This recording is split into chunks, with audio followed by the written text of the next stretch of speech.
চলে এলাম গণেশ মেলা। দিগপাটি গণেশ মেলা খুব সুন্দর হয়। আপনারা শুনেছেন যে ঝাড়খণ্ডের ডিগবাড়িতে খুব সুন্দর গণেশ মেলা হয়। গণেশ মেলা দেখুন কত সুন্দর সুন্দর গণেশ ঠাকুর বানিয়েছে, কি সুন্দর পিকচারগুলো করেছে, সিনারিগুলো। নরদিনীদের সাথে ঘুরতে গেছিলাম, এই সিনারির কাছে আমরা ফটো তুলবার জন্য আমরা দাঁড়িয়েছিলাম। আমরা নয়, অনেকজনাই সিনারির মধ্যে ফটো তুলছে।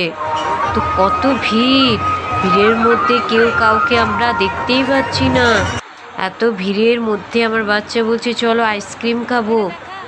চলে গেলাম আইসক্রিম দাদার কাছে। ও দাদা, ও দাদা, একটা আইসক্রিম দিন। আইসক্রিম খাওয়ার পরে আমার বাচ্চা বলছে চলো মেলার মধ্যে একটু ব্রেক ড্যান্সে ঘুরবো আমরা। তো আমি বললাম যাবো না, না মা তোমাকেও ঘুরতে হবে। তো ব্রেক ড্যান্সের মধ্যে আমরা চলে গেলাম। তো ননদিনীরা বলল যে বৌদি আমরাও কেন বাদ থাকি, চলো আমরাও ব্রেক ড্যান্সের মধ্যে চাপবো, ঘোরাঘুরি করব। তারপরে একটু এদিক ওদিক কেনাকাটা করলাম মেলার মধ্যে, নানা রকমের জিনিস কিনলাম, খেলাম।